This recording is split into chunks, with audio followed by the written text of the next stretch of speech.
Hello po, nandito po tayo sa nurse station. Dito po natin makikita yung ating monitoring sa mga patients at saka yung doctor's order natin. Now, dito sa monitoring, let's say for example, marami na tayong patients. So, di po pwede na iisa-isahin natin na hanapin yung ating patient. May paraan po niyan kung paano. Dito po sa search tab natin, may hospital ID, last name, tsaka first name.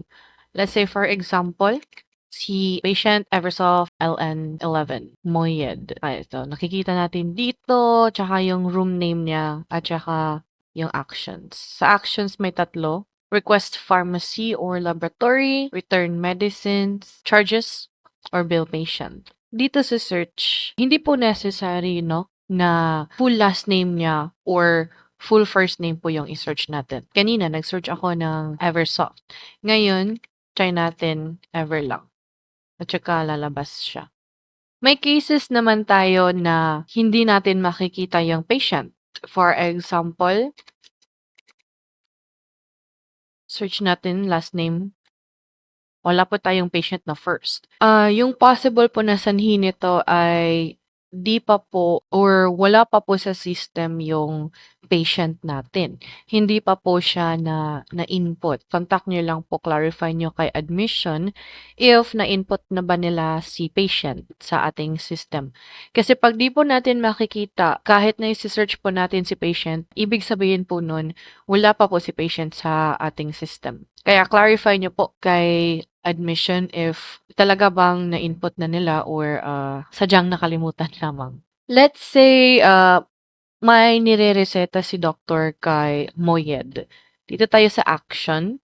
After natin ma-search, after natin mahanap siya through last name or first name or hospital ID, so si Eversoft, may order si doctor. Medicines order at may dalawa dito. So again, pag pipindutin natin yung request pharmacy or laboratory, lalabas dito sa tabs, dito sa options, may medicines order at laboratory order. Sa date and time, input tayo today.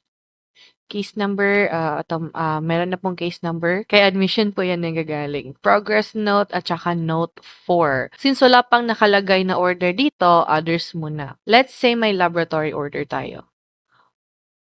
Once ma-select natin, mapili yung laboratory order, automatic po siya sa laboratory.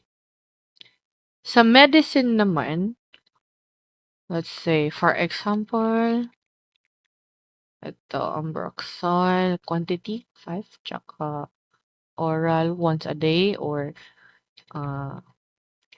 example lang po. Okay, so once na-input natin yung medicines order, automatic po siya sa pharmacy pupunta. Note for pharmacy. Okay, meron din tayong manual na doctor's order. Halimbawa, hindi natin makikita yung gamot dito. Kahit nag-search na po tayo, kahit iisahin natin dito, hahanap-hanapin natin, ngunit di natin makikita, pwede po tayong mag-add manual. Dito po yung brand name, generic name, quantity 14, good for 2 weeks. Add natin. So, dito, malalagay siya. Added na siya manually. Now, gagawin lang po natin tong add manual sa case na hindi natin talaga makikita yung gamot dito. Sa laboratory order, wala po tayong manual. Now, let's say for example dito, blood pH, may 5 tayong lab test at nagkamali tayong mag-input ng isa. So, blood pH, pindutin lang natin tong X dito. At saka mabubura na siya. Now, what if po yung concern natin ay magdodoble-doble yung lab test natin? Let's say, for example, blood pH. Hanapin po natin dito, blood pH, blood chemistry. Hindi po yan magdodoble. Kasi may confirmation po tayo, lab procedure already exists. So, wala pong lab test na magdodoble-doble. Kasi may confirmation po. Sa case na na-clear natin yung doctor's order, tapos nag-send order tayo at saka na-confirm natin, hindi po yan lalabas sa pending natin. Okay, kahit i-search pa natin yan,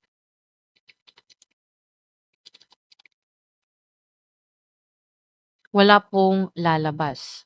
Okay? Pending or dito tayo sa all. So, dito po sa all, may done, tsaka ito yung bago natin, ito yung pending. If mapapansin nyo, wala po dito yung na-clear natin yung doctor's order, tsaka na-submit natin at napindot natin yung confirmation. Kahit po nakasubmit tayo, dahil na-clear natin yung doctor's order, hindi po siya mapupunta sa ating system. Hindi po siya mare-record. Kaya di po rin siya lalabas dito sa ating pending at saka sa ating record. Itong apat na buttons, dito natin mafi-filter or masosort yung doctor's order natin.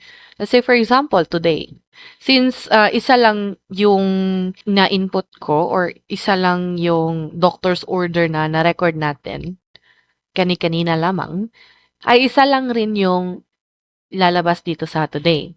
Ngunit kung pupunta tayo sa pending, nakikita niya dito may number tayo, 33. Ibig sabihin nito, may 33 pending doctor's order tayo. Okay. Lahat po ng pending natin, dito po siya lalabas. At yung first po na na-input natin na pending pa rin, wala pa po tayong any actions na ginagawa. Yung first na na-input natin sa system na wala pang action na nagawa, yun yung una dito sa list natin. Yung latest natin, yung ginawa natin ngayon, yung na-input natin na doctor's orders today, dito natin makikita sa last page. Ito po. Kaya naman, if marami na yung doctor's orders natin, same lang po sa patients. Na if marami tayong patients, isi-search lang po natin. Right now, andito pa tayo sa pending na tab. So, if isi-search natin si Eversoft LN11 or keyword ever, lalabas po siya. So, again, if hindi po siya lalabas sa mga search natin, kindly check po yung spelling. Kindly check if last name ba siya or first name. Kasi if pupunta po tayo dito sa ibang tabs, if magja-jump po tayo ng ibang tab, automatic po yung hospital ID po yung nakalagay dito. Kaya check rin po natin if yung napili po dito sa search natin sa filter ay kung talaga bang yung last name, yung first name, case number, or hospital ID. Let's say for example, di ko na malaya na hospital ID pala yung nakalagay dito sa ating filter. Once mag-search ako ng keyword ever o kaya naman Eversoft, hindi po siya lalabas. Kasi again, hospital ID po yung filter natin or yung sort natin. Same lang po if first name po yung na-search nyo, Moyed, ngunit last name yung nasa filter. Hindi rin siya lalabas kasi Moyed yung first name. So make sure po na yung napili natin na filter ay yung tamang filter. Okay, ito po siya si Eversoft LN11, last name, first name, Moyed. Nandito po yung ating doctor's order na ginawa natin kanina. Yan, balik muna tayo sa patient, sa monitoring. First name na naman tayo.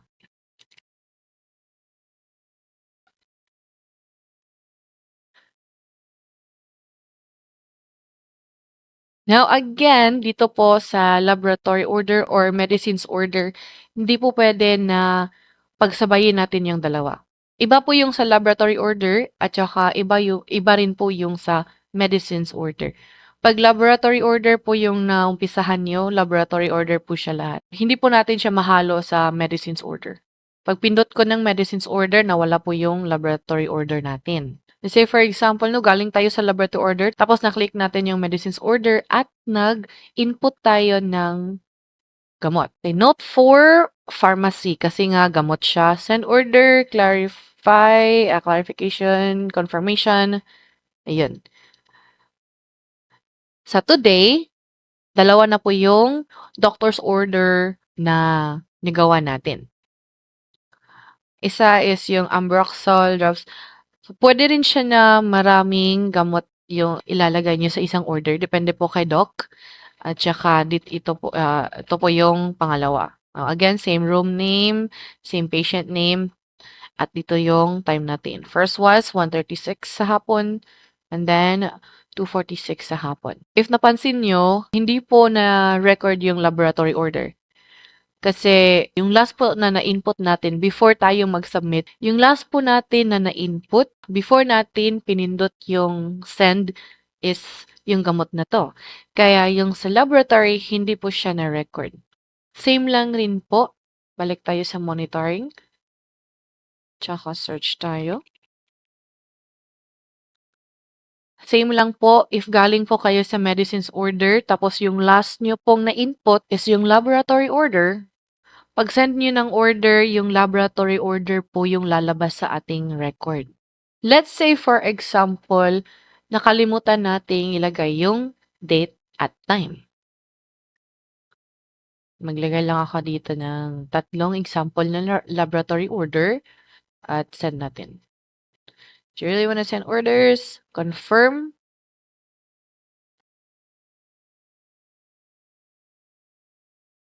Okay.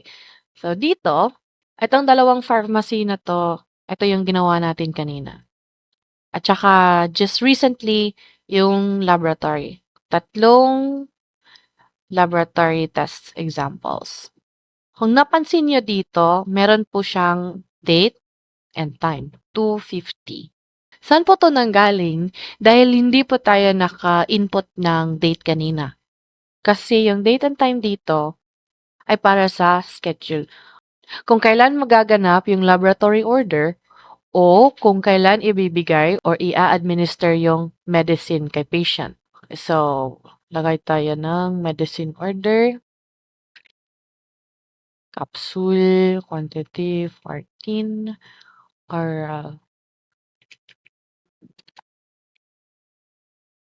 twice a day.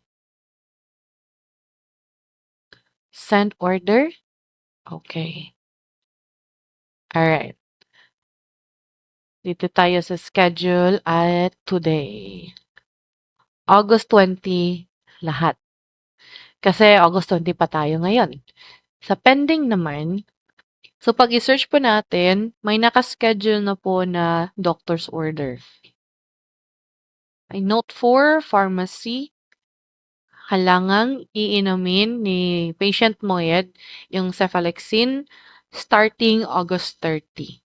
So again, yung time nyo po ay schedule kung kailan iinumin yung gamot or kung kailan gagawin yung laboratory. If di nyo po nalagyan or na-input yung date or yung schedule kung kailan po mangyayari, automatic pong kukunin sa system yung current time.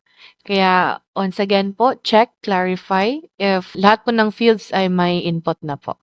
Dito po tayo sa return medicines. Sa case po na hindi nagamit ni patient yung medicine niya or hindi niya kinuha, pwede po nating ma-return yun para hindi po yun ma-charge sa bill ni patient. Let's say, for example, itong vial. No? Halimbawa, tumanggi si patient na kunin tong vial. Tumanggi si patient na kunin yung omeprazole. I-click lang po natin yung medicine. Okay, dito po. Sa bandang kaliwa dito sa medicines and supplies charges to patient, click po natin yung medicine na di nila kinuha. Total quantity natin is 2. Pwede po na yung 2 yung isasauli natin. Or if na-administer na yung isa na lang yung pwede nating masoli. Click natin yung return. Tsaka again, may confirmation po tayo. Click natin okay to confirm. At dito, return medicines and supplies temporary. Sa ngayon, temporary lang po tong return medicine. Ngunit, hindi na po ito maa-administer ni patient kasi na-return na natin. Mafa-finalize lang to before discharge ni patient. Kasi dito yon i-check at i-confirm yung overall total ni patient. Ngayon, dito naman tayo sa schedules. Andito tayo sa today na tab. So, yung recent natin is puro Eversoft LN11 Moyed na patient. Kaya yung lalabas sa today na tab is sa kanya lang. At if pupunta tayo sa pending, yung last na mga items sa last page, ay kang Moyed lang. Pwede rin natin tong ma-search. Okay, dito po tayo, pharmacy, laboratory. Okay. Na dito sa schedules, yung status po natin ay nakapending. Okay, meron po tayong note 4 para kanino, kay pharmacy ba or kay laboratory ba? Status natin pending at yung ating action. Sa action is may apat tayo. Task done, delete, progress note, at request slip.